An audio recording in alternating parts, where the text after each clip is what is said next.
Lord, as always, we're doing another live recording tonight. So if anybody hops on, great. If not, then we'll post this later. For all of you to watch it at your leisure, I hope you're enjoying the off season. A lot of the really exciting, really fun stuff is now over, and we're starting to work our way through camps and position battles and all of that stuff. And the schedule release is one of the most fun things that comes out at this point. So this is really, if there was a dead time to the NFL offseason, this is it, right? From late May through June, past July the 4th, and then really you're looking at late July before you really start to get really excited about the upcoming season and everything that truly might just be sitting there waiting around the corner. So here we are, but there's lots to talk about. I'm going to do this at my leisure throughout this off season, the remaining parts, but I enjoy looking at the different position groups of any team and just trying to see how strong that particular position group is. And tonight, I'm going to do that with the Kansas City Chiefs, of course. And tonight, specifically, it's going to be the linebackers. So I'm going to look at the linebacker group, and we'll talk about them. I'm not going to get into semantics. If some of y'all think, hey, that's an edger, or that's a specific kind of a linebacker, or I left out a guy who y'all thought should be in the linebacker group, and I've got him in the edger group, I'm not going to worry about that too much. We all know there's a lot of mixing and matches that goes on here with every NFL team, especially once you get past Thanksgiving and everybody's banged up and everybody's beat to pieces and some guys are on injured reserve for the rest of the year. And you're like, well, here's a guy who really shouldn't be an edge rusher, but we're going to plug him in there because that's what we got. Or here's a guy who really shouldn't be out in space playing linebacker and zoning up, but this is who we got. So we're going to run about that way. So I'm not too worried here. I'll list you the guys that I'm going to be talking about tonight at linebacker. If you want to plug in a different guy and say, hey, this really should be more part of the linebacker group, that's fine. Absolutely throw it in on me. And if you see a guy that you're like, hey, that really should be more in the edger group, by all means, hit me up with that. By the way, quick plug on my end. We just did finish another episode of my panel show that I have, which is NFL focused and random related everywhere else after that. It's a fun show. The best part of it is that it's 30 minutes. I try to knock them out in 30 minutes. It's quick, pop, pop, pop. We don't tend to stay on one thing for too long, so I encourage you and go over there, check it out. It will be posted later tonight for sure. I post one every week. It's a good panel of guys that we have coming through. If you know somebody, a couple of y'all have reached out to me and haven't jumped on. If you know somebody that you've thought for years, said, hey, this guy should be in sportscasting, this is a chance for them to jump on board and just kind of do some light stuff. It's not heavy stuff. It's not deep stuff. It's just light, fun stuff. So if you've got a brother or a sister, or you've got a mom or a dad, or you've got a somebody in your life, you've got a son or daughter that you think, hey, they should be on this show, I would love to have them. Hook us up here in the comments. I'll probably reach out to them on the X, and we'll go for it from there. So by all means, check out the show, and feel free to hop on it at some point or recommend somebody to us if you want to. All right, so tonight's linebackers for the Kansas City Chiefs. Here's the guys I'm going to be talking about. Nick Bolton, of course. Leo Chenal, of course. Drew Tranquil, of course. I'm also going to mix in some Jack Cochran talk, Luquay Washington, Swayze Bozeman, Curtis Jacobs, Cole Christensen, and Cam Jones. We'll just briefly touch on each of those guys as well. I like the group. I'm not sure it's quite as strong as last year's group, but that's to be expected. When the Mahomes contract continues to grow, and it does, and when the Chris Jones contract continues to grow, and it does, the money has to come from somewhere. You cannot pay everybody, or, if you do, you end up being the Eagles, who try sometimes to do that. They're trying less and less of that these days. Or you end up being the Saints or the Buccaneers, who have a lot of cap problems, and you just can't be as flexible that way. So the Chiefs are doing the right thing here by letting somebody go. They're trying to keep the people they really want to keep, but when they need to let somebody go, they'll do it. So perhaps this linebacker group, and I see I just got somebody hopping on, so we're talking linebackers tonight, position group for the Kansas City Chiefs. When you have somebody that needs to go money-wise, even though you may want to keep them, we're gonna let them go. And that's the tough decisions, but Kansas City's been doing a great job of that. So linebacker group, not as deep, but I still really like this linebacker group. So Nick Bolton here at the start. Bolton, of course, had the wrist injury, I think in October of last year. Came back to play, missed several weeks, came back to play. When you watch him on tape, he just didn't seem to be quite the same player. Nick Bolton didn't, as what we saw during the Super Bowl the year before, and he didn't seem to quite be as good as he was. And there's a reason for that. He just was banged up. So when he came back, hats off to him for getting the surgery done and for coming back and playing. But he just wasn't able to stay and be as effective. So when you look at Nick Bolton's grades, maybe you like PFF, and you hop on PFF and you look at Bolton's grades, his grades are down from his first 2 seasons. And it's clearly because of the injury. He's not less of a player. He still is the Chiefs' main sideline-to-sideline guy.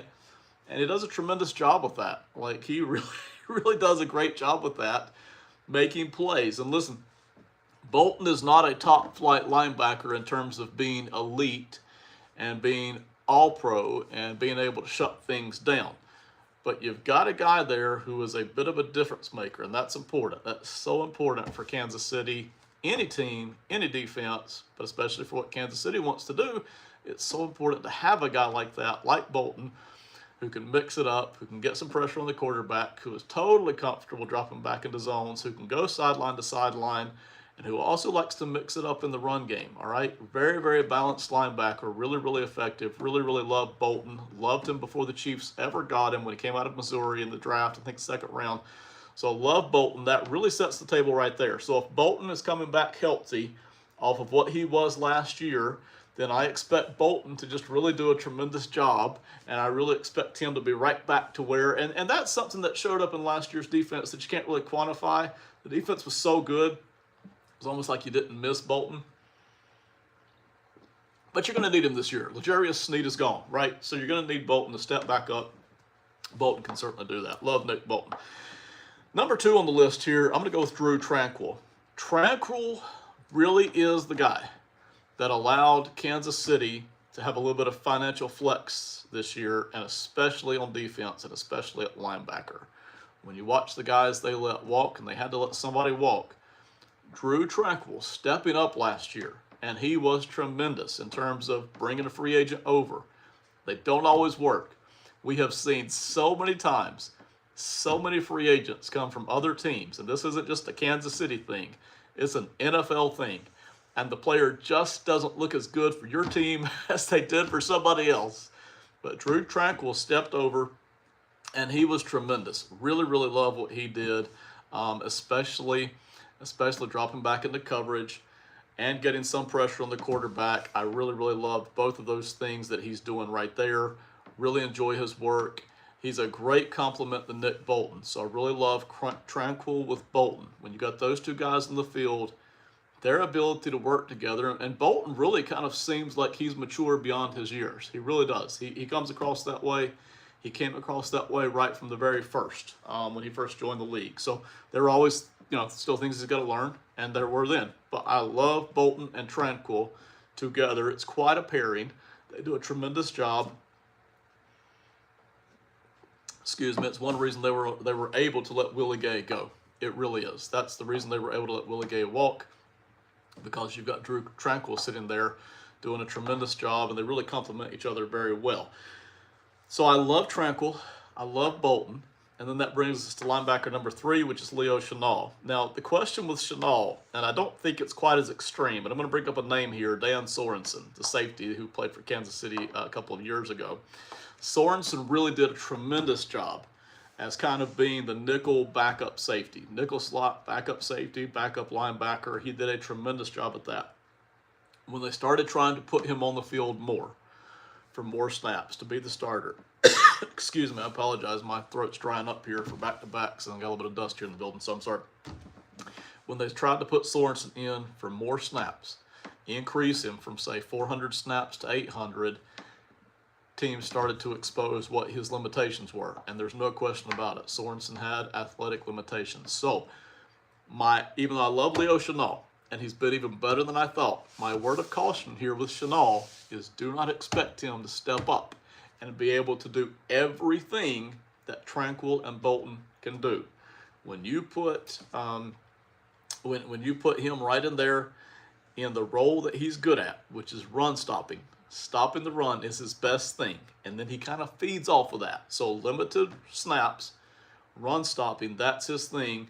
You don't put too much pressure on him to be the athletic linebacker because he is going to be limited in that. And again, I don't mean to say he'll be as limited as Sorensen.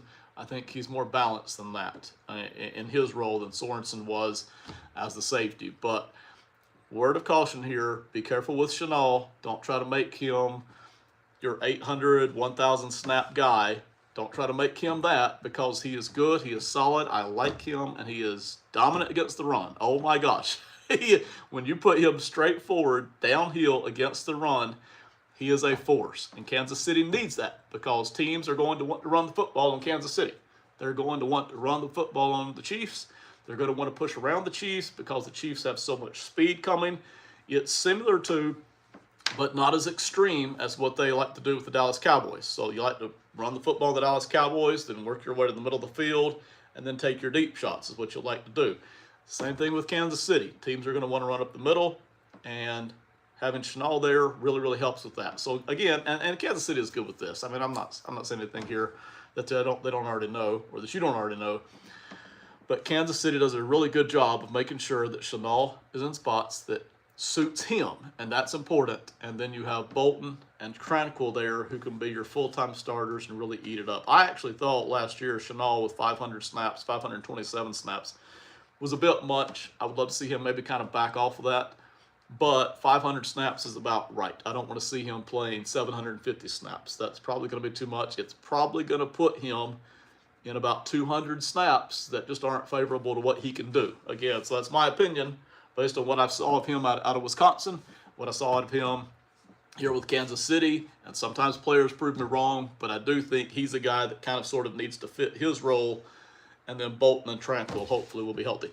After those three guys, and all of you already know this, so I'm not going to say anything that you don't already know, but after those three guys, there's a huge, huge megawatt drop-off in terms of talent, in terms of athleticism, in terms of experience, in terms of expectations, in terms of anything you want to say here about NFL players. There's a massive drop-off here. So after that, you've got Curtis Jacobs, who is a UDFA out of Penn State. You've got Swayze Bozeman, who's a UDFA out of Southern Miss. You've got LaQuay Washington, who's a UDFA out of Central Connecticut State. You've got Jack Conklin, who is mainly a special teamer.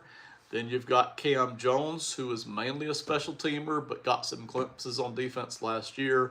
And then you've got Cole Christensen as well, who probably is not going to play a lot. So Kansas City knows they've got a bit of a linebacker depth problem. They know that. They're smart. They know that. That's why you see them bringing in these three UDFAs, Curtis Jacobs, Swayze Bozeman, LaQuay Washington. They kind of got guys who can do special teams, but they're looking for some guys who can get on the field for some defensive snaps, maybe 100, maybe 250. You hope injury-wise that you don't need them to play much more than that, because if you got these guys playing much more than that, you are really going to test your depth out at linebacker. There's no question about it. Really going to be pushing that depth.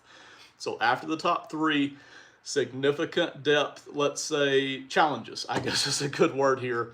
You know that. Kansas City knows that. I like Curtis Jacobs out of Penn State. I'm going to come back to him. Swayze Bozeman will be given a chance, but I do not really expect him to make the roster, or if he does, I don't expect him to make a huge impact on the field on defense. LaQuay Washington out of Central Connecticut State, same thing. He will be given a chance to make the roster. He will be given a chance, but I don't expect him to be on the field a lot. I certainly don't expect him to be on the field on defense. So those two guys, I think if they're going to make their mark, it's going to be over on special teams. Same thing for Cole Christensen. Same thing there. I don't expect a lot out of him as far as the defense goes. So that leaves us with Cam Jones and Curtis Jacobs. And then there's also Jack Cochran. But Cochran will get a few defensive rotation snaps, but that's about it. I don't expect a lot out of Cochran. It's really going to come down to, if you're a Kansas City fan and you are wanting some depth at linebacker, it's going to come down to two guys. We talked about the top three, but it's going to come down to these two guys. Cam Jones, who has mainly been special teams, and then it's also going to come down to Curtis Jacobs. Cam Jones looked pretty good, pretty decent, but I'm not sure I want to see him playing more than 100 to 200 snaps a season on defense. That's really kind of where I'm at on that. So could they give him a chance to play more? Yes, but I don't think that's where he's going to make his mark. I think he's going to stay primarily a special teamer. And that brings us back to Curtis Jacobs. Curtis Jacobs is the guy out of Penn State that I'm going to pin my hopes on here. And it's odd to say that for UDFA, right? It really is. But Curtis Jacobs out of Penn State is the guy that I'm going to pin my hopes on here. Okay, so he's a guy who came in from Penn State, played 3 solid years here with the Nittany Lions, played all over the place. I'm pulling up his stuff right now. So he played on the defensive line. He's, give me one second, let me find out what, he's 6'1", 238. So he's typical linebacker size, modern linebacker size.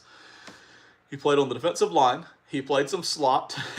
He played mostly at linebacker in the box. That was probably 60 to 70% of his snaps were as a linebacker. But he also piled on every single season.